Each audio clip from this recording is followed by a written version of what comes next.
تو فرینڈس، اکثر یہ کویشچن آتا ہے کہ عورتیں شادی کے بعد موٹی کیوں ہو جاتی ہیں،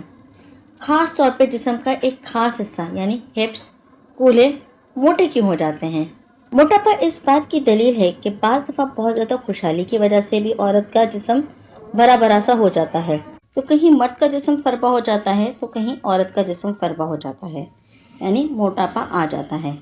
اور موٹاپا اس بات کی بھی دلیل ہے کہ بعض دفعہ زیادہ خوشحالی کی وجہ سے بھی عورت کا جسم بھرا بھرا سا ہو جاتا ہے، جو اشارہ دیتا ہے کہ وہ شوہر کی جانب سے خوش ہے، مطمئن ہے، سسرال والوں کی جانب سے خوش ہے، اولاد کی جانب سے خوش ہے، مال و دولت کی جانب سے خوش ہے، فراوانی ہے، خوشحالی ہے۔ چونکہ نکاح کے بعد اللہ رب العزت نے جنسی خواہشات کی تکمیل رکھی ہے، اور جب جنسی خواہشات کی تکمیل اچھے طریقے سے ہو، اللہ تعالیٰ کے بنائے ہوئے طریقوں پر ہو،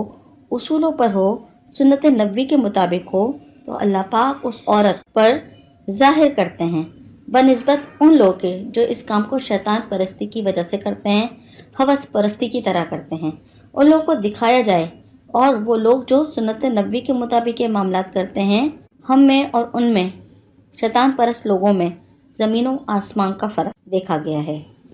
جب ہم لوگوں کی طرف نظر ڈالتے ہیں جو کہ ہوس پرستی میں آ کر غلط کام کرتے ہیں، اگرچہ وہ نکاح کے بعد ہی اپنی بیوی سے یہ معاملات کرتے ہیں لیکن پھر بھی سنت نبوی کے خلاف معاملہ کرتے ہیں، تو ان لوگوں کو دیکھتے ہیں تو ان کے چہروں پر ویرانی نظر آئے گی۔ وہ عورتیں جو اپنے شوہروں کی خواہشات کو پورا کرتی ہیں، اپنے شوہر کو خوش رکھتی ہیں اور سنت نبوی کے مطابق اللہ تعالیٰ کے راستوں پر چلتی ہیں، تو اس وجہ سے ان کے چہروں پر نور پیدا اللہ پاک کر دیتا ہے، اور وہی نور ان کے جسم سے بھی نظر آتا ہے،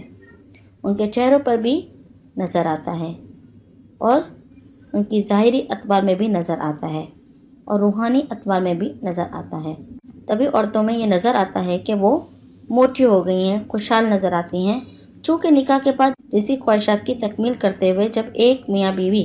آپس میں ملتے ہیں تو ان دونوں کے ہارمونز آپس میں ٹکراتے ہیں،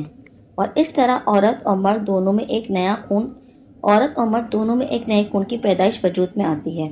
جب روزانہ گندا خون نکلتا ہے اور نیا خون بنتا ہے تو دونوں کے چہروں پہ خون کی سرخی نظر آتی ہے۔ اللہ رب العزت نے نکاح کو ایسے ہی بابرکت نہیں بنایا۔ نکاح کی وجہ سے جو امور پیدا ہوتے ہیں، جو برکتیں پیدا ہوتی ہیں، اگر نکاح کے بعد صحیح طور پر لے کے چلا جائے تو ساری برکتیں دوسرے لوگوں کو بھی نظر آتی ہیں۔ اور چونکہ جب ایک مرد ایک عورت سے فائدہ اٹھاتا ہے، اس عورت کو اپنے استعمال میں لاتا ہے، جب وہ پہلے والی زندگی تھی، بکارت والی زندگی تھی، وہ ختم ہو جاتی ہے، اب جبکہ ایک شادی شدہ زندگی میں وہ ایک مرد کی خواہش کی تکمیل کے لیے پہنچتی ہے، تو اللہ رب العزت اس کے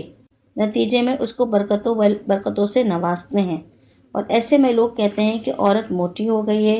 اور آج کے دور میں لوگوں کی یہ سوچ غلط ہے، اور غلط سوچتے ہیں اور کہتے ہیں کہ یہ لوگ غلط کام کر رہے ہیں، پیچھے کی جانب سے دخول کر رہے ہیں، اس وجہ سے عورت کے کولے بھاری ہو گئے ہیں، موٹے ہو گئے ہیں۔ یہ اس لیے نہیں ہوتا، یہ اس وقت ہوتا ہے جب ایک عورت ایک مرد کے جنسی استعمال میں آتی ہے۔